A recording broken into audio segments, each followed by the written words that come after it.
Chers amis, aujourd'hui je vous propose une méditation concernant l'Exode et les 40 ans au désert. Alors ce matin j'ai été un petit peu surpris parce que j'étais prise dans un doute, et dans ce temps de carême c'est peut-être un petit peu normal, et justement avec le livre du mouvement sacerdotal marial, je suis tombée sur cette réflexion: préparez-vous avec moi. Et notamment, préparez-vous avec moi, nous dit Marie, à son retour dans la gloire. Alors je disais à Marie, mais mon Dieu, maman, ce message il date de 1987. Donc bon, préparez-vous dans la gloire, préparez-vous à son retour en gloire. Je me disais que ça faisait un peu longtemps maintenant. Et ce qui m'est venu tout d'un coup comme un éclair, c'était 40 ans. Alors je disais, mais 40 ans, effectivement, de 1987 à 2027, ça va faire 40 ans. Alors je vous lis le message que nous dit la très sainte Vierge. Préparez-vous avec moi à son retour dans la gloire. Je dois en ces temps préparer l'Église et toute l'humanité à son prochain et glorieux retour. C'est pourquoi ma présence parmi vous se fera plus forte et ma lumière deviendra encore plus grande, comme l'aurore lorsqu'elle atteint son sommet au moment du lever du soleil qui écarte du monde chaque ombre de la nuit. Que s'éloigne la nuit ténébreuse de la négation proclamée de Dieu et de la rébellion obstinée contre sa loi. Pour vous, disposés à recevoir le soleil radieux de l'Emmanuel, de Dieu avec nous. Que s'éloigne la nuit du péché et de l'impureté, pour vous préparer à recevoir le Dieu de la grâce et de la sainteté. Que s'éloigne la nuit de la haine, de l'égoïsme et de l'injustice, pour courir à la rencontre du Dieu de l'amour et de la paix. Que s'éloigne la nuit de l'incrédulité et de l'orgueil, pour vous préparer à la venue de Jésus dans la foi et dans l'humilité. À partir de maintenant, vous verrez ma lumière se faire plus forte, jusqu'à atteindre le sommet de sa splendeur qui se réfléchira partout sur la terre. Plus la lumière immaculée de votre maman du ciel se diffusera partout, plus aussi l'humanité et l'Église seront préparées à recevoir le Seigneur qui vient.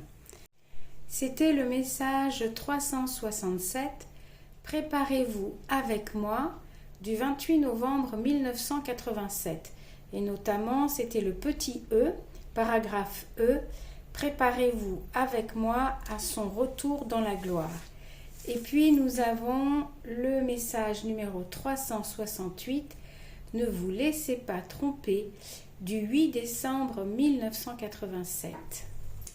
Ma blancheur de ciel descend aujourd'hui sur vous et veut envelopper le monde entier. Marchez dans ma lumière si vous voulez parvenir à la paix.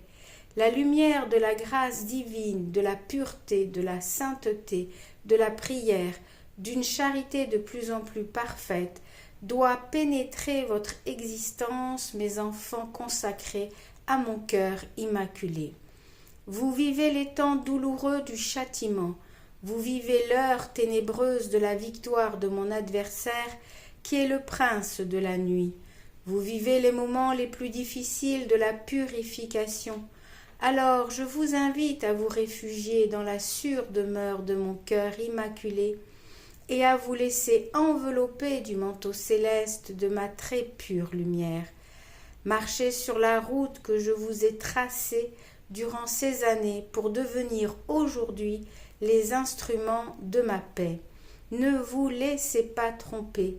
La paix ne viendra pas pour le monde par les rencontres de ceux que vous appelez les grands de cette terre, ni par leurs négociations réciproques.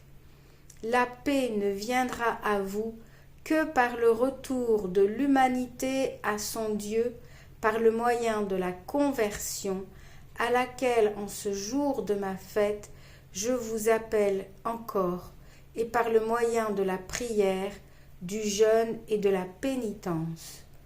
Autrement, au moment où tous crieront paix et sécurité, le malheur tombera soudainement.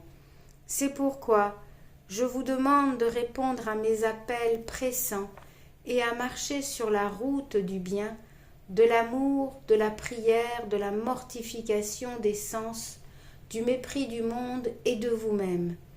J'accueille aujourd'hui avec joie votre hommage d'amour, je l'associe au chant de gloire du paradis, aux invocations des âmes du purgatoire, au cœur de louange de l'Église militante et pérégrinante.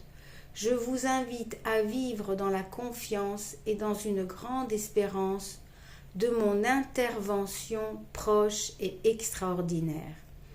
Fin du message du 8 décembre 1987, numéro 368, ne vous laissez pas tromper, du livre bleu.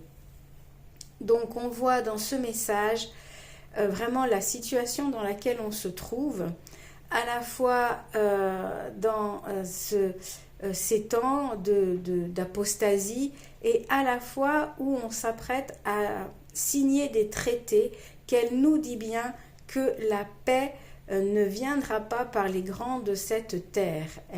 Elle insiste là-dessus, ni par leurs négociations réciproques. Donc on voit bien qu'on est dans ces temps et que la paix ne viendra à l'humanité que par la conversion des cœurs dans le jeûne et la pénitence. Donc en ce temps de carême, je me dis qu'on est vraiment